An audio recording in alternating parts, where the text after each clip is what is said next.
Olá pessoal, estamos aqui com mais um Investe Amazônia Pod. A Investe Amazônia Brasil que vem mostrando projetos, iniciativas, pessoas que estão transformando a Amazônia, mostrando também como investir numa Amazônia que a gente entende que é uma Amazônia que tem soluções para os problemas do mundo. A gente fala de alimentos, a gente fala de fármaco, a gente fala de energia, a gente fala de projetos de tecnologia, a gente fala de arte, de música e a gente quer levar isso para todo o Brasil e também para fora do Brasil, a você aí que nos assiste e nos acompanha. Hoje nós vamos falar sobre um tema super importante e relevante que vai ser, sem dúvida alguma, uma grande matriz econômica da nossa região, que é o tema da bioeconomia e juntamente com o empreendedorismo. Hoje, aqui no nosso estúdio, nós temos o empresário Leonardo Baldissera Santos, que é CEO da empresa Abufari Produtos Amazônicos. Leonardo, seja muito bem-vindo aqui no nosso Investe Amazônia Pod. Bom dia, Rubenson. Muito obrigado pelo convite, pessoal que está assistindo também. Agradecido aí pela oportunidade aí de estar aqui nesse bate-papo aqui sobre a bioeconomia e empreendedorismo. E também, aqui do nosso lado, a gente não pode deixar de juntar o mercado, no caso representado aqui pelo Leonardo, como também quem está desenvolvendo as soluções, as formulações, trazendo o lado da pesquisa, do desenvolvimento e da inovação. E a gente convidou aqui o doutor Fred Nogueira, Carlos Frederico Nogueira, que é doutor na área de biotecnologia. Fred, seja muito bem-vindo aqui. O nosso Fred, né, a gente vai chamar de Fred, aqui seja muito bem-vindo ao nosso Investe Amazônia Pod. Muito obrigado, Rubenson, pelo convite. Bom dia. Bom dia a todos que estão nos assistindo. Para mim é um prazer poder estar aqui, contribuir, conversar e trocar ideias também com o mercado, com o Baldissera e com você, que é um importante player aqui no nosso ecossistema. Obrigado, obrigado. Vamos falar aqui então sobre bioeconomia. Bioeconomia tem sido muito falado ultimamente, né? A gente tem visto aí muitos atores, né? E alguns movimentos, inclusive governamentais, de apoio à bioeconomia. Mas a gente tem uma característica como empreendedor de buscar essas alternativas independente, né, do que a gente veja de movimentos governamentais. A gente como empreendedor e quer mostrar isso. E é a conversa que a gente vai ter aqui hoje, né? Eu queria destacar que o Leonardo hoje é um produtor, né, de castanha no interior do Amazonas, é um grande produtor, está expandindo os negócios, mas antes disso, Leonardo também tem uma formação que eu gostaria de caracterizar aqui, de registrar, uma formação executiva. O Leonardo, mestre em Direito Internacional de Negócios, Corporativo e Marítimo, formado aí pela Universidade de Roterdã, a Erasmus de Roterdã, na Holanda, e também com uma experiência aí no direito empresarial, corporativo, compliance. Então tem uma visão bastante ampla de como fazer contratos internacionais, como levar, e é a experiência que ele está vivendo hoje com a castanha. Tem vários projetos aqui na sua carreira, uma experiência muito grande na área de petróleo e gás, e essa foi uma grande mudança, né, Leonardo? Você sair de um ambiente totalmente corporativo para o interior do Amazonas. Eu queria que você começasse por esse movimento, que foi sair do mercado corporativo para a Tapauá. Sim, sem dúvida. Bom, foi eu diria que foi um divisor de águas na minha vida, né? Na minha carreira também, né? Porque, como tu falaste aí, eu sou um oriundo, né? A minha formação é o direito, né? Militei na advocacia em escritório no começo da minha carreira, porque logo que eu me formei, eu ganhei uma bolsa para fazer o mestrado na Erasmus de Roterdã, né? Na Universidade de Roterdã. E, né, começo da minha carreira foi militando na advocacia, né, em escritórios de advocacia, mas logo eu percebi que eu tinha uma vocação para o mundo corporativo, né? Então eu virei advogado de escritório para ser um executivo do direito em multinacionais, né? Então trabalhei ali por quase 7 anos, né, galgando posições também na minha carreira corporativa, em empresa norueguesa, chamada Aker Solutions, hoje até é outro nome, eles fundiram com uma outra empresa americana, mas foi ali que eu tive toda a minha formação executiva, né, na prática, obviamente, com o background acadêmico, né, que eu construí lá atrás ainda, mas chega em determinado momento que você se sente imbuído ou impelido a criar uma coisa sua, né? Fazer um investimento, fazer o seu próprio empreendimento, né? A época, quando eu fiz isso, Eu estava com 39 anos, isso faz 5 anos atrás, já revelando aí a minha idade. E, porém, eu percebia que assim, eu precisava fazer essa movimentação. Porque eu acho que foi Mark Twain que falou isso, que você não tem que se arrepender, daqui 20 anos, foi Mark Twain, sim, você não tem que se arrepender do que tu fez, e sim do que tu não fez. Quando você olha do que você percorreu o seu caminho na vida, em determinado momento, quando você já tiver com uma certa idade, uma certa experiência, olhar para trás e se arrepender do que não fez é uma coisa que deve ser deve corroer o sujeito por dentro. E pensando isso naquela época, pensando nessa vontade de eu criar e fazer alguma coisa diferente, que eu saí da minha carreira de executivo para ir para Tapauá, no interior do Amazonas, onde nós já tínhamos uma terra lá, minha família, há uns 20 anos, que era uma terra, uma área de castanhal, né? Uma área de extração, de extrativismo rústico da castanha, né? Que entregava para atravessador, que não tinha nenhuma valorização da terra especificamente, nenhuma valorização do próprio meio ambiente, nenhuma preocupação social, nenhuma preocupação, obviamente, ambiental, né? Então, isto posto, eu comecei a desenhar isso na minha cabeça de como fazer um empreendimento na Amazônia de forma diferente do que se fazia, que é o que efetivamente a gente faz hoje, né? Hoje se vê, no passado e ainda hoje, se vê muito aquela parte do atravessador, o cara só compra castanha lá, compra matéria-prima e paga um preço irrisório para o produtor rural, e a gente vem a Bufari com uma proposta totalmente diferente, né? De fazer uma valorização ambiental, né? Nós temos 6 valores, né? Nós temos um valor maior, que é a conservação da floresta amazônica, né? Dentro da nossa área, lá em Tapauá, ou seja, nós temos uma área de terra grande com 2 comunidades, né, que são os nossos coletores de castanha, né? E para isso ser muito bem entendido, também até por conta dessa nossa vontade, e respondendo a outra pergunta, o porquê que a gente fez esse movimento, como a gente fez, foi para efetivamente fazer uma coisa diferente do que se vinha fazendo, né? E a gente, eu vou pegar esse gancho, né, que você falou, vou pegar a frase do Mark Twain, que fala de 20 anos atrás, o Fred, o Dr. Fred, que está aqui conosco, há 25 anos atrás, ele é o tempo de experiência entre projetos e o mundo corporativo, e hoje é uma referência no mundo da biotecnologia, né? E o Fred, que é bacharel em Química pela Universidade Federal do Amazonas, mestrado em Biotecnologia Vegetal pela Universidade do Rio de Janeiro, né? E com doutorado na biotecnologia pela também Universidade do Amazonas. Tem uma experiência muito grande na área de alimentos. E, Fred, quando a gente olha essa trajetória de você ter saído do mundo corporativo, também como o Baldicerra, e eu também, né, tive essa experiência de sair do mundo corporativo e empreender. Você está vivendo hoje novos projetos. Queria que você falasse um pouco dessa evolução da biotecnologia e ouvindo aqui o que você viu muito em laboratório e também na tua experiência privada, você está ouvindo aqui do mercado, né? A decisão de sair do sul do Brasil para o interior do Amazonas.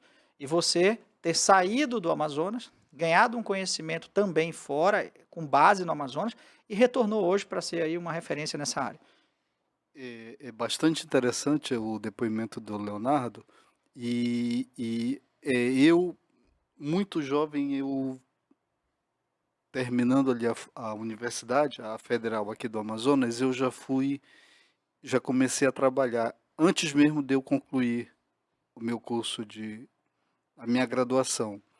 E então, muito cedo, eu comecei no mundo corporativo também, comecei trabalhando na Petrobras primeiro, e que foi uma escola para mim, assim, complementou a minha formação acadêmica, e depois fui para uma empresa multinacional americana, na área de alimentos. E aí casa um pouco com a tua experiência agora, que naquela altura, isso já faz muito tempo, a gente ouvia falar da Amazônia como algo meio intocável e meio ou era intocável ou se destruía a floresta quando se tentava algum empreendimento.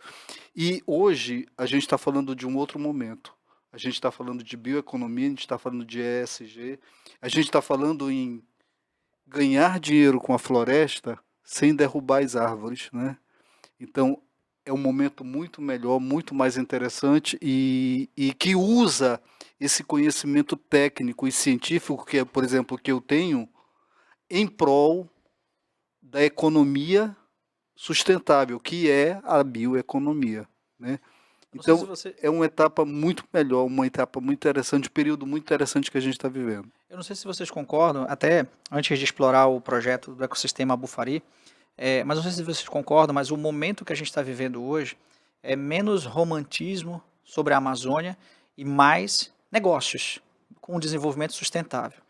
É, você acha que, olhando para o teu negócio, Leonardo, que você, quando você chegou na cidade de Itapauá, que você teve que lidar com a questão da mão de obra, né, que você teve que lidar com as questões ambientais, que você teve que lidar com as questões de estruturar a tua usina, a tua fábrica de beneficiamento, ou seja, olhando para esse momento ainda, né, ou seja, sem romantismo, você chegou com uma visão empresarial e você preservou, é isso que eu queria que agora você falasse, o que se tornou esse momento de chegar no município e o que representa hoje esse ecossistema da Bufari?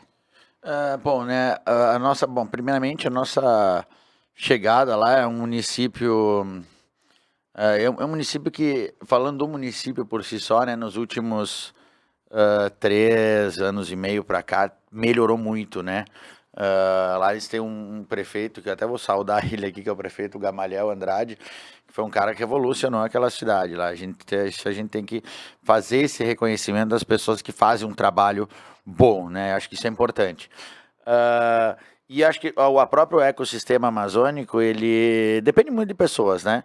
E as pessoas efetivamente que realizam um bom trabalho, que pensam de forma diferente o ecossistema, eu acho que tem que se dar o devido valor. A Bufari acho que se enquadra nisso também, porque nós chegamos lá, era um município com IDH em 2000, começamos para 2019, a fábrica inauguramos em 2020, com IDH muito baixo, né, com poucas oportunidades econômicas, né, apesar de ter uma fartura no próprio ecossistema, né. Então, assim, não existia nenhuma agroindústria lá, nossa foi a primeira, né. E ainda assim é a única, mas outros ramos se desenvolveram nesses últimos 3 anos lá. E assim, a gente encontrou uma cidade de interior, né? E com poucas oportunidades, com uma mão de obra um pouco defasada, porque era uma coisa diferente, né? Na verdade, não existia nenhuma uma agroindústria lá, com a qual as pessoas fossem capacitadas para trabalhar, porque nunca tiveram oportunidade, nunca teve esse fato novo, assim, por assim dizer, né?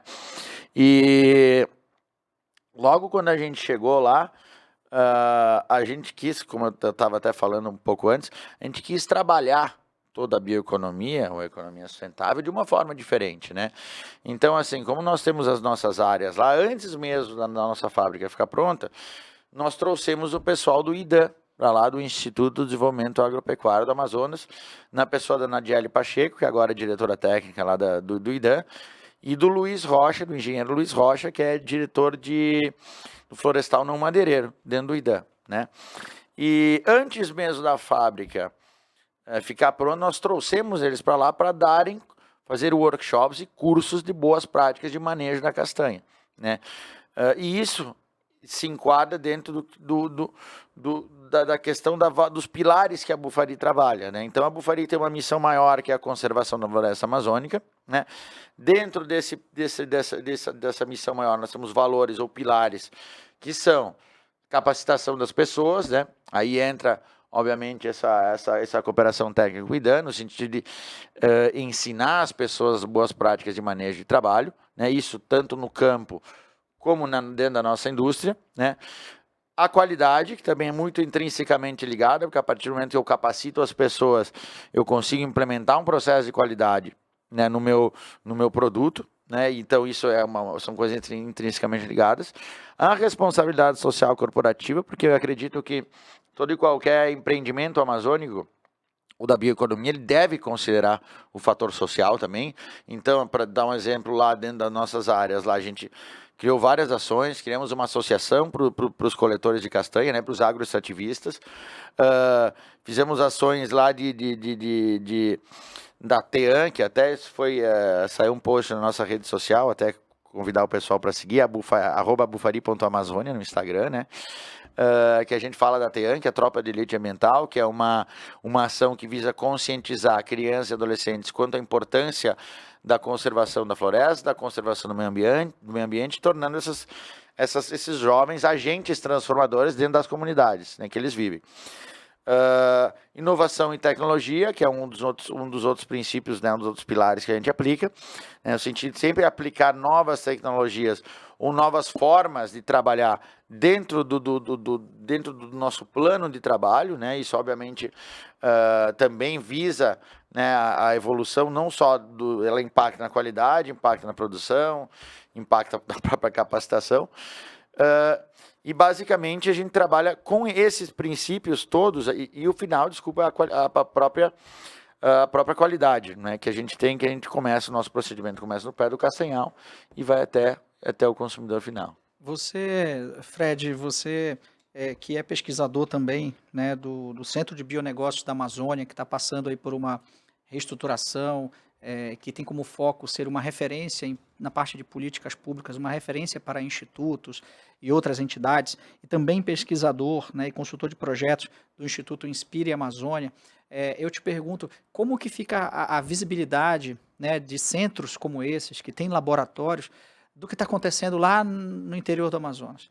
Como é que isso se conecta entre o ambiente de pesquisa, o ambiente de laboratórios e a produção em si e a relação com essas comunidades? Porque nós estamos falando aqui de cadeia produtiva. E esse mapeamento, além de ter que ser acurado, ele também precisa ser fortalecido. Então, eu queria que você desse a sua visão sobre o que eu estou procurando aqui conectar os pontos do que vocês estão falando e vejo que nas conversas que a gente tem com o mercado e a conversa que a gente tem com institutos de pesquisa, existe um gap. É correto afirmar isso? É correto, mas é correto e é um ponto que se está tentando atacar para diminuir, né? Diminuir essa distância, diminuir esse gap. É muito interessante o que o Leonardo fala, porque ele fala de uma forma diferente, uma forma de desenvolver aquela região, aquela localidade e de trazer benefícios econômicos e sociais para a região, né? Quando ele fala por exemplo, em treinar a mão de obra, que a gente sabe que é um problema na nossa região, que é a baixa qualificação profissional das pessoas, ele chega lá com uma empresa para treinar aquela equipe, para formar uma equipe de trabalho. Então, a gente está falando em transformação social, né? O CBA, por exemplo, tem uma linha de trabalho focado no fortalecimento das cadeias produtivas. O que é isso? É chegar até a comunidade no interior da Amazônia, complexa, né, logisticamente falando, ampla demais, gigante, mas é chegar até o interior para melhorar essas cadeias produtivas, é atacar os problemas. Onde é que é o problema? No caso específico da Bufari, o principal problema que ela começou já atacando foi diminuir a contaminação daquelas amêndoas por aflatoxina, que é uma toxina produzida por um fungo que, por conta do manejo inadequado na hora de coleta desse importante produto da Amazônia, ele era mal acondicionado, mal manipulado, e isso favorecia, em umidade, favorecia o ataque desses micro-organismos. E isso gera um problema grande para essa cadeia, que é essa aflatoxina, que é uma substância extremamente tóxica, que pode chegar a matar as pessoas. Então, com essa atitude dele, que é diferente, ele já resolveu esse problema, quando ele muda a forma de que se manipula esse produto lá, ele treina as pessoas para manipular de forma adequada, e ele desenvolve uma equipe local, que já com boas práticas de produção na área de alimentos, né? Isso faz parte de um conjunto de normas, de instruções operacionais, que a gente chama de boas práticas de produção. Isso é interessante demais, porque você dá um outro nível de Na da verdade, operação, na né? verdade, assim, a gente vê aqui, na verdade, que desde o começo, a gente vê muito isso no mundo da tecnologia, né? Hoje em dia, quando você vai montar uma startup, e a gente vai já falar aqui de inovações, futuro, a gente pensa cada vez mais em plataformas, né? A gente pensa em cada vez mais algo que seja escalável, e muito menos específico ou muito nichado. No caso da castanha, quando você olha para a ancestralidade, para os povos originários daquela região, você tem uma cultura já do plantio da castanha. E realmente você chegar, né, nessa comunidade e passar a mostrar os benefícios desse manejo, né, desse cuidado com a castanha, com a amêndoa, você está trazendo padrões, você está trazendo o que a gente chama de normas, né, de boas Isso práticas de mesmo. produção. Isso, para você que está aí assistindo, assim, isso é um tique, né, de um processo de escalabilidade. Porque se você padroniza o processo e você estabelece esse padrão de qualidade de partida, ou seja, você começa a entrar num outro nível de exposição do teu produto. E aí, Leonardo, pegando esse gancho que o Fred colocou, hoje você tem pessoas locais que lideram a operação? Sim, sim. Até pegando um gancho do que o professor Fred falou, justamente essa questão da aflatoxina, a aflatoxina é o maior inimigo, né, das frutas secas, da castanha principalmente. E nós tivemos no passado, isso impactou, por óbvio, agora trazendo para a questão mercadológica, porque há mais ou menos há uns 20 e poucos anos atrás, a gente teve um problema muito grande, porque não existia um controle da aflatoxina, né? E como o Fred falou muito bem, o nível alto de aflatoxina pode até levar a pessoa a óbito, né? E foi o que aconteceu há mais ou menos 20 e poucos anos atrás, como eu dizia, na qual não existia esse controle e grandes lojas de castanha do Brasil foram exportadas para fora sem controle de aflatoxina nenhum e levou pessoas a óbito na Europa, principalmente, e isso criou uma barreira comercial para o Brasil, e o Brasil acabou ficando para trás nesse mercado, sendo ultrapassado pela Bolívia na exportação da castanha do Brasil, né? Hoje, no mercado internacional, o Brasil exporta menos que Bolívia e Peru, né?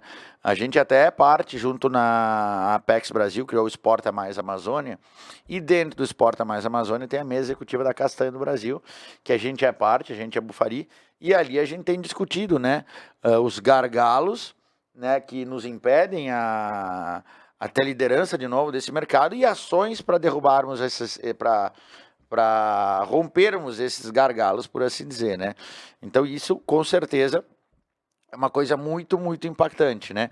Dentro da nossa visão, né? E aí voltando, né? O desejo de vir para cá e fazer uma coisa diferenciada nesse sentido, isso também é um dos pontos, né? Porque a gente precisa de pessoas capacitadas localmente, entendeu? Você não consegue produzir nada, ninguém constrói nada sozinho, né? Então tu precisa das pessoas. O bem mais importante que uma empresa tem são as pessoas, né? Então as pessoas precisa a empresa ter pessoas muito bem capacitadas para realizar o seu trabalho na outra ponta, né? Hoje, localmente em Tapauá, nós temos dentro da nossa estrutura, né? Eu tenho 2 gerentes, né?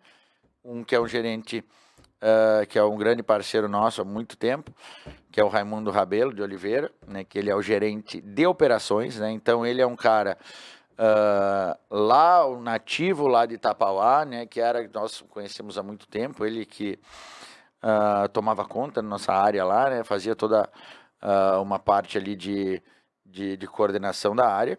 Ele, além de ser nosso parceiro na empresa, ele faz toda essa parte de operacional. Então, que é uma pessoa com conhecimento logístico, conhecimento florestal, de mata e caminhos, e um conhecimento no mercado ainda agroextrativista da castanha. Mas também foi uma pessoa que foi capacitada no nosso período ali, entendeu? O outro chama Mesaque Condera, que é o nosso gerente de produção. Esse também, a gente foi um rapaz que a gente proporcionou, e ele também um cara muito proativo, né? A gente viu nele um talento também, proporcionou conhecimento para ele para fazer toda a parte da produção interna na fábrica. Então, assim, aí entra no quê? Na capacitação das pessoas, né? Como valor. Porque, de novo, Ninguém constrói nada sozinho, nós precisamos de profissionais. Isso é um grande desafio, né? Tu capacitar, ter mão de obra qualificada no interior.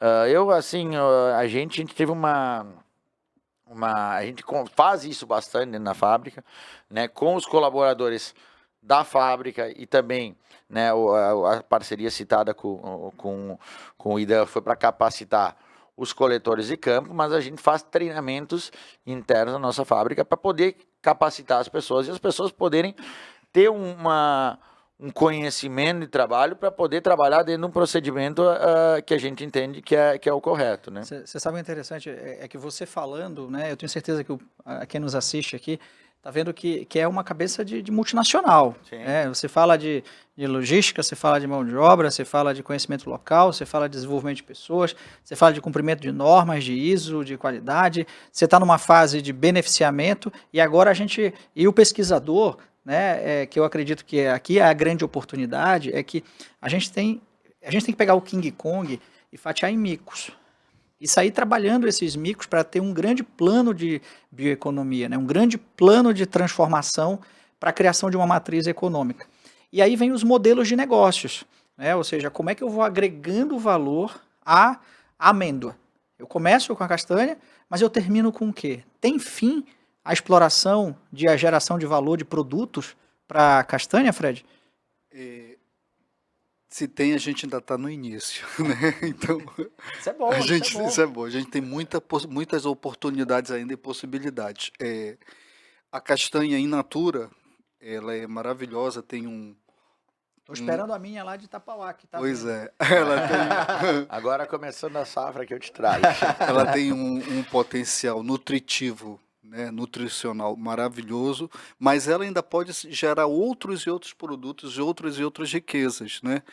Da castanha nós podemos extrair óleo para a parte de cosméticos ou de biocosméticos, óleos importantes, hidratantes.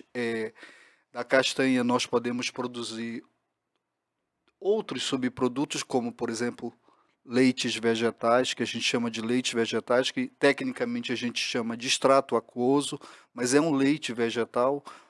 Para os veganos, por exemplo, para as pessoas que têm intolerâncias, etc. Nós podemos... Aí, quando a gente fala em alimentos, a gente sempre gera um subproduto, o processo sempre gera um subproduto. Desses subprodutos, subproduto da castanha pode se gerar outros produtos, como farinhas, rações, grãos para fazer bolos, tortas, enfim. A gente começa a perceber uma infinidade de possibilidades, não é, Neolar? Com certeza. E Fred, a gente tem tecnologia para isso hoje na Amazônia? Tem. A gente tem tecnologia, mas a gente tem grandes dificuldades, Rubens. A gente tem dificuldades logísticas, né? A gente tem também dificuldades de qualificação de recursos humanos ou baixa qualificação. Por isso que é muito interessante o que o Leonardo falou quando ele fala em desenvolver uma equipe local. A gente está falando de uma coisa que é super, super... Isso é novidade ainda na Amazônia, infelizmente, né? Porque é muito difícil fixar alguém. É difícil fixar alguém em Manaus, imagina fixar alguém em Tapauá, no interior da Amazônia. Né? Alguém qualificado, um técnico, uma pessoa que tenha conhecimentos científicos, etc. Então, a gente começa a falar, e a gente começa a pensar num grande plano, né? Que é um plano, por exemplo, de levar para o interior da Amazônia qualificação adequada, como hoje já existe. Os institutos federais que já estão no interior, as universidades, tanto federal quanto estadual, também já têm campos no interior. Então, a gente começa a ver de maneira diferente. A gente está levando a qualificação adequada, técnica, para esses polos no interior que vão acabar difundindo para locais como, por exemplo, Tapauá. Né? E hoje, Leonardo, quando a gente olha, né, todas essas oportunidades, né, e desafios que o Fred está colocando, eu imagino aí que você está passando por uma próxima etapa, que é a geração de valor em cima dessa castanha. Uhum. Como é que estão os planos da Bufari para a expansão dessa produção que você já tem e agregação de valor de novos produtos? Bom, hoje a gente, né, a gente trabalha muito a castanha ainda, né? Apesar que até que ficaria fazer uma parte aqui a tua pergunta, nós temos ainda um problema de fortalecimento da cadeia produtiva, né? Ah, eu acho que a escala de produção ainda é um pouco problemática ainda aqui, né? Então são cadeias que precisam ser fortalecidas ainda, né? Para ter essa gama de expansão mercadológica, entendeu? Então eu acho que é necessário ainda um fortalecimento ainda maior da cadeia, tá? Isto posto, nós estamos num plano em franco aumento de produção, né? Inclusive produzindo até em outras áreas, né, que não só a nossa, né? Então, nós temos uma produção no estado do Acre, agora estamos fazendo uma outra produção no município de Amaturá também, além de Itapauá, né? Porque a gente precisa expandir, com a expansão do mercado, eu preciso de mercadoria, né? E aí, por isso que eu coloco que o fortalecimento da cadeia é muito importante, né? Então, a gente acaba tendo que ampliar a nossa gama de atuação para poder atender uma demanda de mercado nacional e internacional, que é o que a gente tá querendo agora, né? Os próximos caminhos que a gente já está traçando nesse sentido, né? E ainda assim, a gente tem outros projetos em andamento, né? Um que é relacionado ao leite vegetal de castanha, que o professor Fred muito colocou. A gente está trabalhando nesse projeto, que a ideia é que até o final do ano a gente materialize ele, né? Essa é a nossa ideia. E também, obviamente, trabalhar o subproduto da castanha, né? A gente tem ali óleos, a gente tem farinhas, a gente tem o próprio leite também, né? E também, dentro da castanha por si só, o que a gente está também é um projeto que vai acontecer esse ano, uma mudança na formatação da própria comercialização, né? Então a gente está com um projeto de fazer um fracionamento, a gente está com um projeto de levar dar uma roupagem diferente para nossa castanha, né? Até se falava assim em castanha do Pará, hoje se fala em castanha do Brasil. E está se falando na nomenclatura do produto usar a castanha da Amazônia, né? Eu tive essa semana a gente participa, né, de várias, e eu acho que isso é importante, né, você participar de vários grupos, e não só da mesa da castanha, que é voltada para a exportação, mas tem o da OCA, né, que é o do Observatório da Castanha, que a gente participou essa semana, e foi feito lá a gente fez foi discutir a portaria 876 de 76, que regula a castanha do Brasil, e lá se fez uma votação sobre o nome mais apropriado, né? E o nome que ganhou disparado foi castanha da Amazônia, né? De todos os votantes lá, eu acho que 70, devia ter eu acho que eram 23 votantes, eu acho que foi 15 votaram ou 14, alguma coisa assim, votaram por castanha da Amazônia, um votou do castanha do Pará, que eu acho que era do Pará, né? Que ele tinha que só tinha castanha do Pará, mas não, a castanha da Amazônia, e o resto votou no nome de castanha do Brasil, porque ela é conhecida como Brasil Nuts no exterior, né? Então, assim, eu acho que isso tudo é parte de uma modificação, de uma transformação, né, e de uma busca por uma nova apresentação do nosso produto no mercado, né? Porque se a gente não fizer o diferente, se a gente continuar fazendo o que se fazia há 40 anos atrás, isso vale para fortalecimento da cadeia produtiva, que tem o atravessador, que toda aquela coisa pré-histórica, entendeu? Até a própria forma como nós vendemos, entendeu? Nós ficaríamos condenados a ficar estagnados. Então a gente tem que pensar em fazer uma forma diferente. Hoje a Amazônia é vista de uma forma diferente, hoje as coisas funcionam de forma diferente aqui. Hoje a impressão que existe sobre a próprio bioma amazônico, ela é diferente. O clamor comercial que existe, ele é diferente de 40 anos atrás. Entendeu? Então a forma como nós trabalhamos, ela tem que ser diferente também, porque não adianta eu ter toda uma Amazônia seus olhos do mundo, eu ter uma valorização da bioeconomia, dos produtos que vêm, dos produtos da sociobiodiversidade, e eu atuar como eu atuava há 40 anos atrás. No interior isso é mais complicado as pessoas entender, entendeu? Tem gente, eu vejo isso em Itapauá muito, entendeu? Que carregam trabalho de uma forma ainda muito arcaica, entende? As pessoas gradativamente vão melhorando esse entendimento, entendeu? E acho que a gente precisa se modernizar, a gente precisa pensar de forma diferente, a gente precisa atuar de forma diferente, porque o mundo não é mais o mesmo, né? E o próprio clamor, o próprio chamariz comercial que nós temos aqui, o storytelling, ele demanda isso. Você tá falando uma coisa muito interessante, né? A Amazônia, Brasil, eu acho que a palavra Amazônia, ela realmente ela tem um valor imensurável, né? E quando a gente coloca esse selo Amazônia, né, essa rastreabilidade de um produto da Amazônia, isso dentro do mundo ESG, isso é muito cada vez mais importante. E eu, assim, a gente que já morou fora, né, a gente sabe que quando a gente vê um produto da Amazônia, que a gente conhece, e made em São Paulo, ou feito em Santa Catarina, ou feito na Bahia, etc e tal, a gente se surpreende, né, porque falou, como que outro estado foi capaz de fazer algo que estava dentro do nosso quintal, dentro da nossa casa, né? A gente tem visto isso cada vez mais. E isso não é bairrismo, isso não é protecionismo, isso é uma questão de oportunidade, de modelo de negócios. Na equação do negócio, a Amazônia tem a sua parte, né? E nós temos que ter esse peso. Uma questão de valorização também, Claro, né? uma questão da equação, eu tenho na equação, a equação Amazônia. Quanto de valor da conta final está ficando na Amazônia? E se eu estratificar ainda mais, quanto está ficando para o município de onde está vindo isso? E se eu estratificar ainda mais, quanto está ficando para o produtor? Quanto está ficando para o mateiro? Quanto? Essa conta, né, e a rastreabilidade disso, ela precisa existir. Eu acredito que esse é um trabalho muito forte e deveria ser foco. Sem foco, e não pode ser um plano de 4 anos, né, já linkando aqui com governos. Isso tem que ser um plano de transformação do país, como foi na Coreia, como foi no Japão, né, como foi foram nos países que saíram de uma pobreza muito grande para serem potências mundiais. E nós temos isso, concorda, Fred? Perfeitamente. É isso que vai garantir o nosso futuro diferente do atual, né? A gente tem que conseguir, e a gente vai conseguir, eu tenho certeza, a gente tem que conseguir trazer para cá, para a Amazônia, desenvolver esse know-how de como fazer na Amazônia. Porque a gente tenta copiar como é feito em São Paulo, como é feito nos grandes centros do Brasil, como é feito até fora do Brasil, mas a gente tem que trazer para a nossa realidade.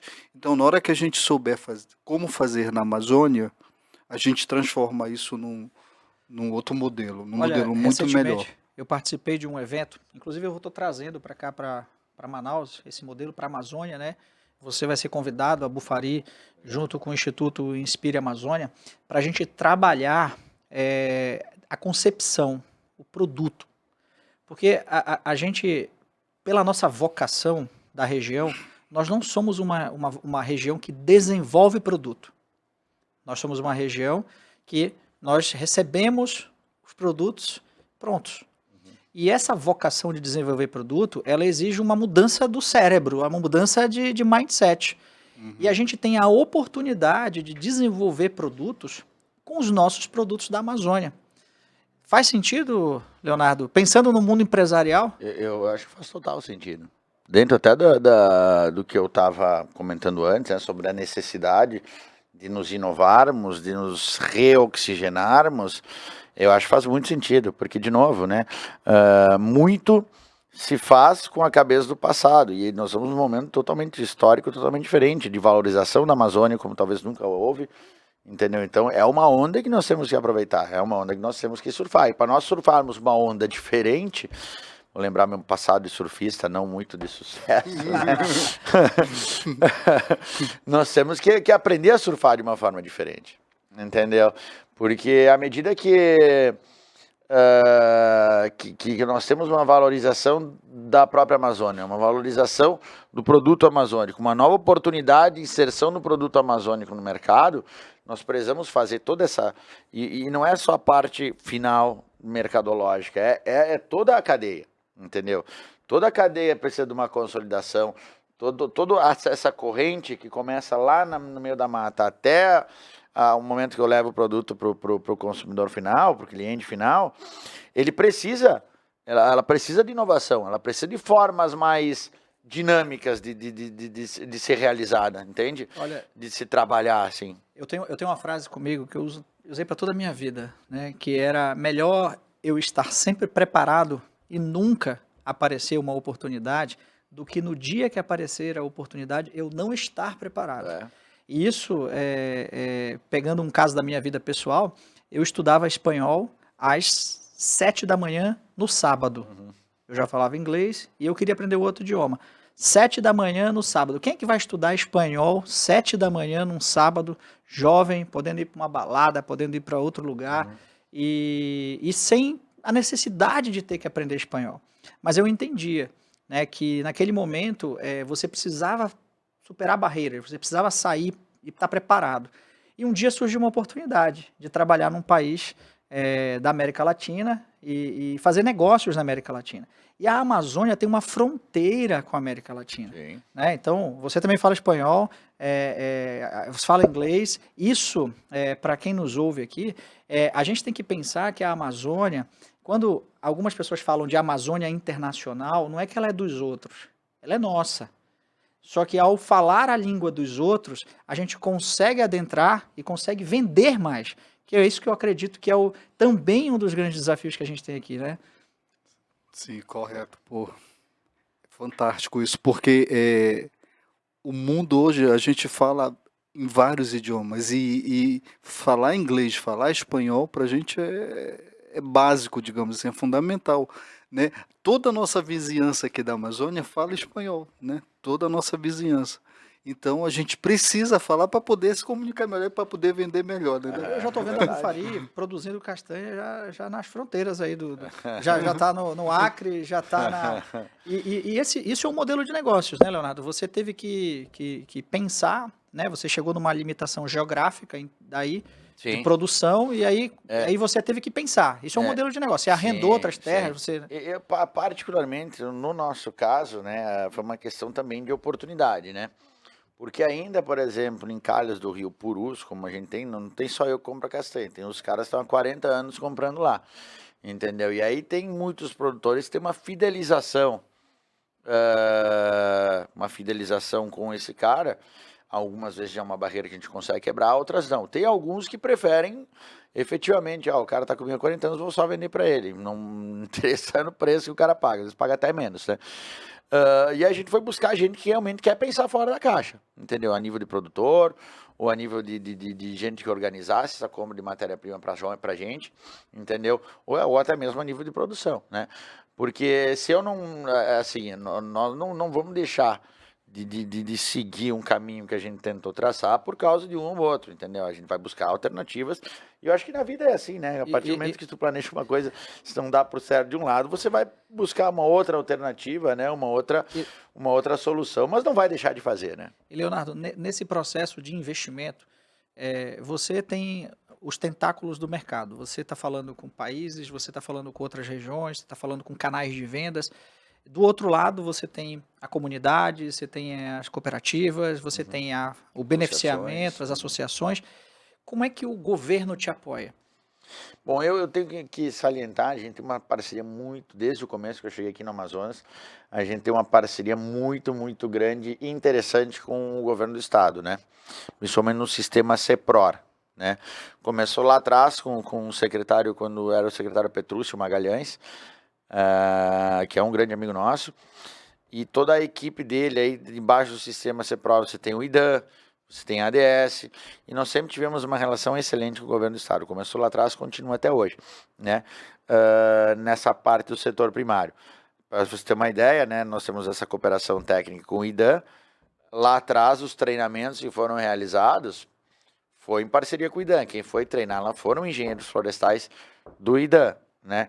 Isso continua, é uma parceria que existe até hoje, né? Então, assim, no nosso caso, quando eu estava estruturando a construção da fábrica também, né? Precisou, na minha fábrica de equipamentos elétricos, precisou de um transformador. Isso na época, a SEDECT, a própria CEPROR, e com a parceria da Amazonas Energia, colocaram um transformador lá para a gente poder trabalhar. Então, houve sim uma contrapartida, eu digo que é uma parceria porque efetivamente foi, né? de poder nos ajudar a nos estruturar, quer dizer, ou fornecer infraestrutura para a gente poder trabalhar, entendeu? Então isso aconteceu, o próprio governador Wilson Lima já teve 3 vezes lá na nossa unidade de produção lá em Tapauá, então a gente sempre teve uma aproximação muito boa, né, com os órgãos, principalmente com a SEDECT também, mas principalmente com a CEPROR, porque é assim, em questão de produção rural, né? E aí a Bufari, querendo ou não, a castanha é uma produção rural, né? Ainda mais que não é uma produção rural como se conhece efetivamente, uma produção rural amazônica, né? Não é uma Agroflorestal, commodity, no né? caso. Não é né? uma commodity, mas é uma produção. Sim, é uma produção agroflorestal. Esse Isso, modelo de negócios da agroindústria, ele já está formatado? Você vê que ele já está pavimentado entre Não, todos? eu acho que precisa, eu acho que tem muito caminho a percorrer, na minha opinião, né? Tem muita coisa ainda a ser feita. A gente enfrenta, Rubensson, problemas estruturais muito difíceis. A Amazônia é uma região muito difícil, né? Gigante com pouca infraestrutura, né? Por exemplo, eu ouvi relatos de empresários lá perto de Tabatinga, naquela região, que eles tinham um plantio natural de açaí e eles tinham grandes dificuldades de trazer o açaí até a porta da biofábrica. E o açaí é muito perecível, assim como a castanha também é bem perecível. Os produtos amazônicos são bastante perecíveis. Então, a falta dessa infraestrutura, de uma estradinha para levar, de infraestrutura bem básica mesmo, muitas das vezes os produtores traziam o açaí, só para dar um exemplo assim, e quando chegava na porta da biofábrica, ele já tinha azedado, né? Então, daí você vê, só para concluir, você vê o nível de complexidade da região. A região por si só ela é muito complexa e exige muito mais investimentos, muito mais estratégias e estudos, Eu né? vejo que o governo do estado, né, tem começado a discutir plano de bioeconomia, mas a gente tem que fugir de ficar fazendo planos só dos nossos gabinetes. A gente tem que ir a campo. Né? Faz toda a diferença. Você está trazendo uma experiência muito grande e um relato aqui real, concreto, e está faturando, está ganhando dinheiro, está desenvolvendo a região.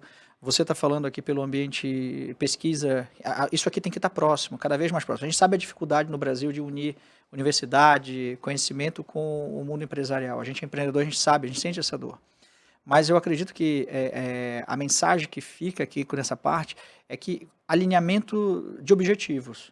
Eu vejo que o governo está sentando agora para fazer um plano de bioeconomia, a gente vê o movimento do CBA, a gente vê o empreendedor aqui, um caso concreto da Bufari, a gente vê um pesquisador com experiência, né, em formulações, experiência de negócios, prática, isso precisa estar alinhado.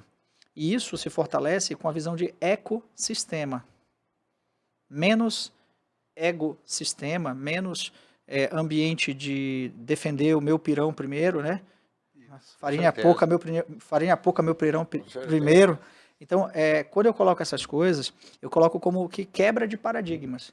A gente precisa quebrar paradigmas para trazer novos. E o novo paradigma aqui, ele está em cima de desenvolvimento sustentável. Eu coloco isso porque se a gente não for nessa direção de alinhar os astros, de alinhar os objetivos, alinhar os interlocutores, e a Invest Amazônia está aqui para isso, porque aqui na nossa audiência também investidores assistem, também financiadores assistem, e também aqueles que liberam dinheiro, que são de renúncia fiscal, que também investem e querem ver a bioeconomia crescendo, também assistem. Empresários estão assistindo, né? A área rural, a cidade de Tapauá e outras regiões estão assistindo. Então, assim, a gente precisa unir, a gente precisa ir nessa direção. Quando todos forem para essa direção, aí a transformação vai ser mais... Aí a gente salta, a gente sobe a barra, né? Porque a gente passa para um outro tipo de... Certamente, eu concordo em absoluto com o que tu está dizendo. Até porque outro grande dificuldade que nós temos aqui, né? Porque aqui eu tenho certeza... E eu já vi muitos projetos, assim, muito, muito bons. O professor Fred até pode falar melhor que eu. Mas muitas vezes o problema é que os caras fazem um projeto, floreiam um projeto, mas ele não tem capilaridade mercadológica. Porque de nada adianta nós termos aqui todo um sistema, toda uma cadeia, todo um projeto maravilhoso se eu não consigo vender lá na frente. Entendeu? Então essa outra ponta, essa união das pontas, que é o que tu tá falando, ela é muitíssimo importante, entendeu? Porque eu posso ter um projeto, querer uma seiva do buriti, da casca entendeu? Se eu não tenho para quem vender isso, não tenho capilaridade mercadológica, não adianta nada, entendeu? Então isso que é importante, porque isso é uma das coisas que eu acho muito importante que tu disse, nós precisamos unir todos esses pontos para ter o norte. Porque daí acaba aí sim levantando-se a barra, porque daí eu acabo aproveitando o potencial amazônico, conseguindo explorar isso uma maneira de marketing correta, né? E conseguindo alcançar, ter os tentáculos mercadológicos que a gente precisa para poder espraiar comercialmente esse produto. Podemos dizer que em breve o interior do Amazonas vai ser um celeiro de cérebros no ambiente de pesquisa? Mais pesquisadores lá dentro? Sim, eu tenho certeza disso. Eu tive num evento agora, mês passado, na Suframa, né, que foi aquele evento que falou de bioeconomia de fronteiras aqui na região. E eu fiquei muito feliz quando, por exemplo, eu fui apresentado para um cara jovem, super jovem, lá de Benjamin Constant, próximo a Tabatinga. E ele trabalhando lá na região, cara jovem, qualificado, formado, trabalhando lá no ecossistema de inovação e tentando atrair empresas para aquela região, para aquele ecossistema, para gerar emprego, gerar renda, gerar riqueza para aquela região. E aí, quando eu o conheci, eu pensei, tomara que ele fique uns 5 anos aqui. E ele falou, não, meu amigo, eu sou daqui, eu sou de lá, da região, e eu vou ficar. Que maravilha, hein? Aí eu falei, nós estamos chegando lá, porque a gente só vai desenvolver essa região quando a gente desenvolver as pessoas, quando a gente desenvolver isso que está falando, desenvolver toda a cadeia, desde o início, desde do produtor lá da região, lá da floresta, até a estratégia mercadológica, que é isso, que é uma coisa que a gente, até algum tempo atrás, a gente não pensava, a gente só pensava aqui em fazer bem feito, em fazer melhor, mas é isso, a gente precisa saber vender, a gente precisa ter para quem vender e ter uma estratégia bem definida lá no mercado, né? Juntando tudo isso, com certeza a gente chega lá. E trazendo a inovação, né? Ou seja, como é que está a inovação? Como é que a inovação, o ecossistema de inovação está se aproximando do teu negócio, Leonardo? Nós, falando só sobre a castanha, né, e acho que até um ponto interessante que o professor Fed coloca, nós temos na castanha eu tenho um pouco menos de perecibilidade do que no açaí. O açaí tu tem que beneficiar ele em até 72 horas depois que o coletor tirou ele da planta, né? Isso acaba tendo um problema muito grande, né? Tem um projeto da Bertolini, que é a Balsa, que é uma fábrica de açaí, que é um projeto maravilhoso, Eu né? conheço a Balsa. Aquilo aí aquilo é uma questão de inovação Tinha que ter mais umas 50 sim, espalhadas, com certeza, no mínimo. com certeza. E ela é um projeto interessante. No nosso caso, existem muitas oportunidades, digitalização de produção, utilização de inteligência artificial, entendeu? Só que o que a gente precisa é ter mais estrutura para colocar isso, né? Eu consigo trabalhar a castanha no interior do estado ainda por ser uma fruta seca, né? Aí essa questão logística eu tenho eu tenho uma perecibilidade um pouco maior por ser um fruto seco. Com essas boas práticas que nós fazemos na mata, né? Ela visa muito isso, né? Tirar apartar a amêndoa da umidade, que a umidade é o maior vilão da castanha. Então hoje a gente consegue implementar alguns tipos de situação na mata, né, algumas questões de inovação, mas ainda não está longe do que a gente entende como uma coisa efetivamente revolucionária, né, ou inovadora, né. Então, assim, com a questão, esses outros projetos que nós temos aí de leite, de subprodutos, existe uma possibilidade maior de implementação nesse sentido, né? Tanto é que esse projeto que a gente está do leite vegetal ali, ele é um produto da inovação, ele é P&D, né? Eu acho que assim, interessante a gente falar da inovação, porque a gente está em desenvolvimento aqui do nosso ecossistema digital, do nosso ecossistema da bioeconomia, e a gente tem que criar os hackathons aí da bioeconomia, a gente tem que discutir o design dos produtos da Amazônia, né? A gente tem que entender de mercado, a gente tem que pesquisar o mercado, ou seja, essas pontas todas, né? Bem, eu fiz essa pergunta porque o momento é de oportunidade, né? A frase do eu estar sempre preparado e nunca aparecer, e no dia que aparecer, eu não estar preparado. Eu tenho certeza absoluta. Tem muitos pesquisadores aí que estão esperando essa oportunidade, muitos pesquisadores com projetos que estão aí guardados de inovação para aplicar em empresas como a sua, com certeza, Leonardo, porque é a vontade, é a fome com a vontade de comer. Ou seja, é o investidor, é o mercado dizendo, eu preciso disso. Você está dizendo aqui, em outras palavras, você está dando exemplos práticos e você está dizendo, olha, nós queremos fazer isso, seu olho brilha quando você fala do negócio. Do outro lado, o pesquisador está trazendo, com certeza, ele vai dizer isso casa com a pesquisa que eu fiz há 5 anos atrás. Sim. E a gente precisa fomentar isso. Eu espero que essa fala de vocês, se depender da gente aqui, ela vai ela perpetuar aí na internet, para que a gente possa ter os pesquisadores, né, próximos de investidores, empresários como a Bufari, para que a gente possa desenvolver uma matriz econômica e com indicadores. Porque não adianta só a gente dizer que produz tantas toneladas disso, daquilo, mas indicadores concretos, IDH, como você trouxe aqui, formação, abertura de empresas, porque você ao abrir uma agroindústria, você gera empregos diretos e indiretos, né? Você está fomentando ali uma cadeia. Então, acho que foi muito válido aqui você colocar isso e eu queria reforçar essa mensagem aqui para quem está nos assistindo também, né? Você quer passar uma mensagem aos nossos pesquisadores, Fred? Eu queria, a minha experiência perseverem, continue trabalhando, porque a gente nunca teve tão perto de realmente dar um passo transformador aqui na região, né? A gente já teve bem mais longe e a gente está vivendo um momento em que a bioeconomia tem tudo para realmente tornar a economia aqui da região uma economia viável, uma economia que gere riqueza, gere desenvolvimento para essa região, né? Então, eu acho que a gente está vivendo um momento sensacional e a gente vai crescer ainda mais. A gente está chegando aqui nos momentos finais aqui do nosso Investe Amazônia Pod. Queria que você falasse assim, a sua mensagem aqui para o mercado, para os seus clientes, para os seus fornecedores, para as suas comunidades, né? O espaço é seu aqui.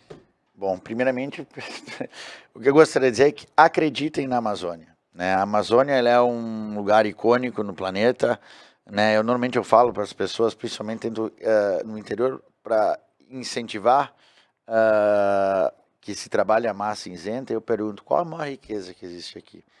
E uns falam é o pescado, é a castanha, não. A maior riqueza está do outro lado do rio, que é a floresta amazônica. A Amazônia é um lugar icônico no planeta, né? Tem alguns lugares icônicos que você fala para qualquer pessoa do mundo, todo mundo sabe. Um é a floresta amazônica, o Vale do Silício, Deserto do Saara, os campos de petróleo do Golfo Pérsico, dos países do Oriente Médio. E é porque a gente tem tudo para desenvolver e fazer dessa região, fazê-la ainda mais icônica. Sob o ponto de vista do desenvolvimento sustentável, sob o ponto de vista de criação de matrizes econômicas e sob o ponto de vista de efetivamente levarmos a Amazônia para o mundo de uma forma positiva, através da conservação, através do desenvolvimento sustentável, através da bioeconomia, né, e através da exploração responsável dos recursos. Eu acho que nós temos totais condições para isso, nós temos muita gente boa aqui, sim, nós precisamos desenvolver muita coisa, sim, precisamos, mas eu acho que nós estamos num caminho certo e nós estamos numa valorização da Amazônia como nunca se valorizou antes, sabe? E eu acho que é a questão da oportunidade que tu falaste. Então a gente precisa trabalhar na mesma linha, todos os players, trabalhar de uma forma colaborativa para chegar nesse fator de transformação que a gente tem totais condições de fazer. Eu acredito muito nisso. Fred. Eu acho que o caminho é exatamente isso. Quando a gente fala em união de expertise, união de conhecimento, óbvio quando a gente soma isso, a gente passa para um outro nível, né? É, a dificuldade nossa é isso, é sentar e unir. A gente vai contra, a gente briga, a gente não tem paciência, mas pô, na hora que a gente conseguir sentar e somar esforços, a gente chega no nível que a gente precisa. A gente sobe o nível e aí a gente chega lá. Então é isso, vamos trabalhar, vamos trabalhar. Excelente o que vocês dois colocaram. Eu queria colocar uma coisa aqui e eu vou direcionar essa fala para os profissionais, né? Todo ambiente que se transformou, ele teve uma vocação de conhecimento. E nós temos hoje investimentos aqui na Amazônia em formação de engenheiros florestais, biólogos, biotecnólogos, doutores nessa área, desenvolvimento sustentável. Nós temos essa formação. Se nós fôssemos um ambiente de tecnologia, talvez nós dessemos mais valor ao desenvolvedor, ao cientista de dados, ao programador, né, ao cara que faz o design do aplicativo. Aqui o nosso aplicativo vem da floresta. Então, os nossos cientistas de dados são exatamente os engenheiros agrônomos, os engenheiros florestais, os advogados que entendem como transformar o meio ambiente num ambiente próspero de negócios. Então, essa é a mensagem que eu queria dizer, que existe um futuro muito promissor, existe um futuro muito próspero para a Amazônia. E eu queria agradecer, porque foi uma aula aqui, e para nós que queremos divulgar quem investe na Amazônia, divulgar a Bufari como um grande investidor aí do interior. Espero que você possa, junto com o ecossistema das agroindústrias da região do Amazonas e a Amazônia, possam tomar como esse exemplo. Eu sei que tem vários outros exemplos, né? A gente trouxe aqui hoje a Bufari, mas que sirva de de bons exemplos de como a gente desenvolver sustentável, ter um modelo de desenvolvimento sustentável aqui na nossa região. Eu queria agradecer e aí dizer que vocês são convidados para próximos episódios, porque esse assunto aqui vai render muito mais. Desculpa. Pode. Eu quero te parabenizar pela iniciativa, é fantástica, e parabenizar a Bufari também. Muito obrigado. Queria agradecer, né, o convite, né, agradecer estar com vocês aqui hoje. Com certeza para mim uma grande aula, né? Sabe que o ser humano é um eterno aprendiz. E nos colocarmos à disposição aí para qualquer, como eu falei, né, a gente precisa de um senso, de incentivo, uma união colaborativa. E mais uma vez agradecer o convite, muito honrado pela presença, e nos colocamos à disposição aí para colaborar ainda mais, porque precisar aqui, tanto eu como a Bufari Produtos Amazônicos aqui, muito honrados de poder fazer parte. A gente é que agradece, se sente honrado. Então, pessoal, ficamos aqui com mais um Investe Amazônia Pod, e até a próxima quarta-feira, às 16 horas de Manaus, 17 horas de Brasília, com reprise. E sigam a gente nas redes sociais aí, Investe Amazônia Brasil, e os Instagrams que vão estar sendo colocados aqui de cada um que falou, dos seus negócios. Então, pessoal, até mais!